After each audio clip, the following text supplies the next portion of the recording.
All right, check me out, y'all. So let's talk about risk and age when it comes to the money basics today, right? So traditionally, age is associated with risk, and it goes into this whole calculation, right? So they base people that, well, based on your age, you should have this type of risk, right? But unfortunately, that's not the way life works for everybody, right?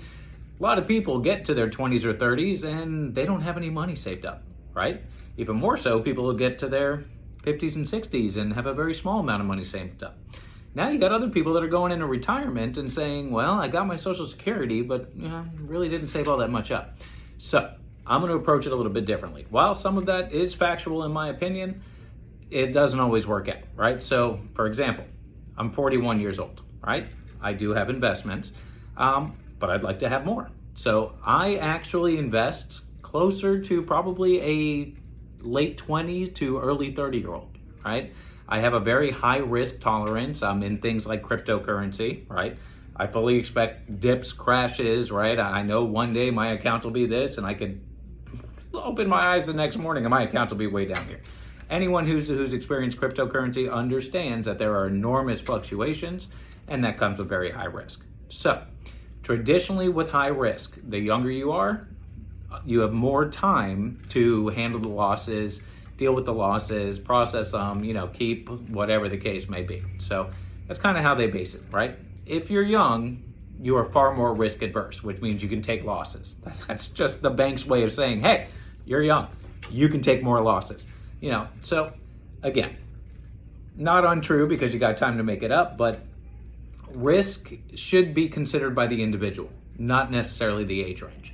And it's also important to consider, high risk, high reward. We've all seen what's happened in, again, just cryptocurrency, where you have millionaires of people who only put in $100, but high risk, high reward. So that's kind of the idea here. So someone traditionally my age, they would be directing you more to mutual funds, ETFs, things along those lines, a little less risky, pays out dividends. You're starting the dividend payments and the residuals from the dividends. And then ideally, by the time you're approaching retirement, they really start saying, well, lock it down. You don't want to have any risk at all. The issue is, especially with markets on all-time highs, well, yeah, it's nice not to have risk and it's nice not to take losses.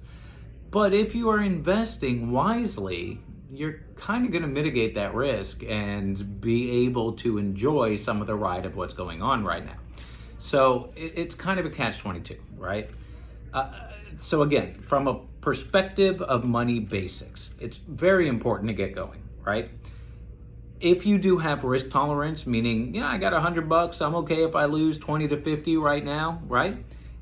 If that's your case, take a look at cryptocurrency, and remember, one of the big things, you don't lose anything until you sell. You don't make anything until you sell, right? So this money is fake money in essence. So, but the moment you hit that sell button, if you're in the profits, you made money. If you're negative, you lost money. Doesn't mean it can't go back up tomorrow, get you back to where you were and then some. So again, when it comes to risk, when it comes to money basics, identify where you are. Don't try and chase, past time. Don't do that, because people freak out and they have a little bit of money and they buy stuff and then they sell it for a loss and then it goes back up and it's just complete panic mode, right? So if you don't know much about investing, if you don't know much about the markets, if you don't have a lot of experience in this, take a small amount. Assess your risk, right? If you have a high risk, look at common stocks and cryptocurrencies.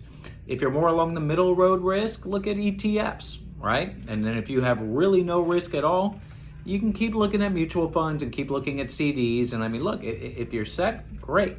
But associate your risk to what you're doing, not necessarily your age, right? There are plenty of 60-year-olds out there that are going to be living another 40 years, right? Especially if you're getting your health right.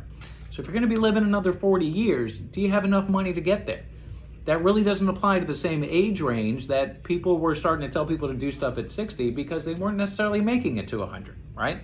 So the issue with a lot of these things out there and trying to gauge and guide what you're supposed to be doing based on your age, it just doesn't work. It's an individual journey. It's an individual experience, much like everything else in life. I hope this video finds you well. Make America great again, make America healthy again, and make America wealthy again. I'll catch y'all later.